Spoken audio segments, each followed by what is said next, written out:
Sir ఉపరాష్ట్రపతి రాజీనామాపై మీరేం చెప్తారు? దీంట్లో పెద్ద రాజకీయం ఉందని ఆయన ఆయనైతే హెల్త్ ఇష్యూస్ అని చెప్తున్నారు. హెల్త్ ఇష్యూస్ అని చెప్తున్నారు కానీ నాకు పెద్ద రాజకీయం కనపడుతుంది.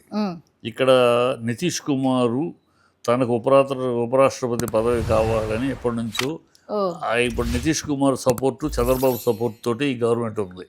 ఇందులో ఏ ఒక్కరు జారినా కేంద్ర ప్రభుత్వానికి ఇబ్బందికరమైన పరిస్థితి. అతను ఈ సపోర్ట్ ఇవ్వటం అప్పుడే అతను అనేక కండిషన్స్ పెట్టుకుని సపోర్ట్ ఇచ్చాడు.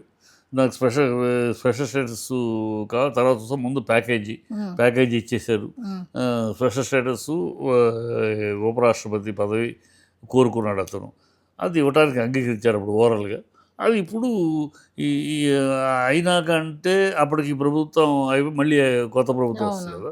కానీ ఈ లోపల అతనికి సాటిస్ఫై చేయాలంటే, ప్రభుత్వం నిలబడాలంటే, ప్రభుత్వం నిలబడి ఏమో నితీష్ కుమార్ చెప్పలేము ఎప్పుడు దాటేస్తాడో తెలియదు. ఎప్పుడు దాటేస్తాడు అతను.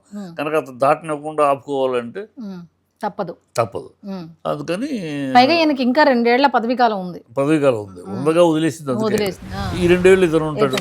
ఇతను ఇచ్చేస్తే అతను అంటే అతను సీనియర్గా నేను ఎప్పటి నుంచో ఉన్నాను కనుక ఇప్పుడు నాకు ఆ పదవితోటి ఎండింగ్.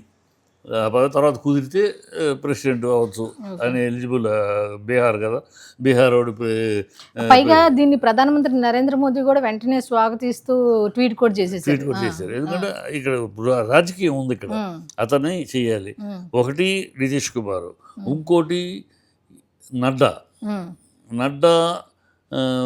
రేపు రాబోయే రోజుల్లో నడ్డా ప్రెసిడెంట్గా దిగిపోతున్నాడు. దిగిపోయినాక అతను రేపు పిఎం క్యాండిడేట్కి పోటీ రావచ్చు. పోటీ రాకుండా ఉండాలంటే అతన్ని వైస్ ప్రెసిడెంట్ చేస్తే అతను ఎన్ని ఉంటుంది ఇట్లా ఈక్వేషన్స్, పొలిటికల్ రకరకాల యాంగిల్స్ ఉన్నాయి. ఆ యాంగిల్స్లోనే ఆయన సాఫ్ట్ కదా, ధన్కడు కొంచెం సాఫ్ట్ మనిషి.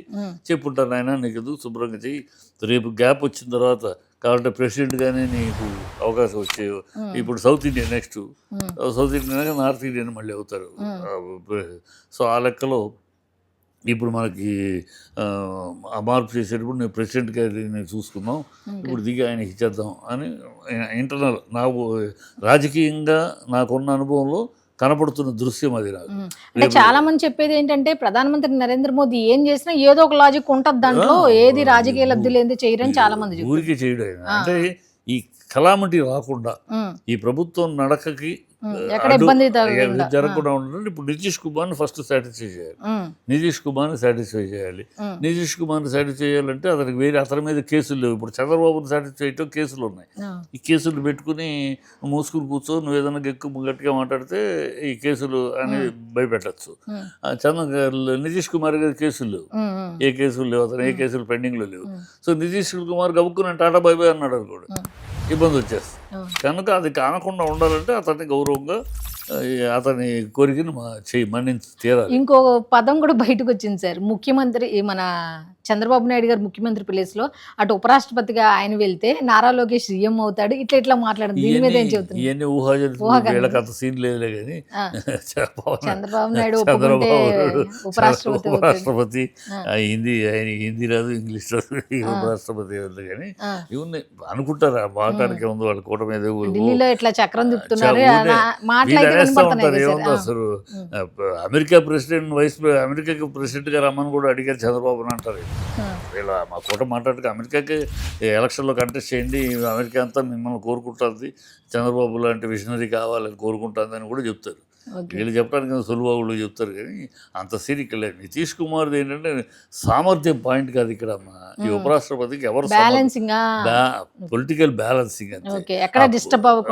పొలిటికల్ బ్యాలెన్స్ చంద్రబాబు అనేవాడు పెద్ద ప్రాబ్లం కాదు. ఎందుకు కేసులోనే అతను ఆ కేసుల విషయంలో పెట్టి నొక్కి పెట్టచ్చు. పవన్ కళ్యాణ్ చాక్లెట్లు ఇస్తూ పవన్ కళ్యాణ్ చాక్లెట్లు చిన్నపిల్లాడి చూస్తాడు, ముద్దుగా చూసుకుంటూ బుద్ధగిస్తున్నారు. సో ఇక్కడ మూడో కూటమిలో మూడోది బీజేపీ ఏం మాట్లాడదు. వాళ్ళకి కొరకరాని కొయ్యలా ఉంది ఎవరంటే నితీష్ని బ్యాలెన్స్ చేయాలి. దానికోసం జరుగుతున్న ప్రక్రియ. Okay, thank you.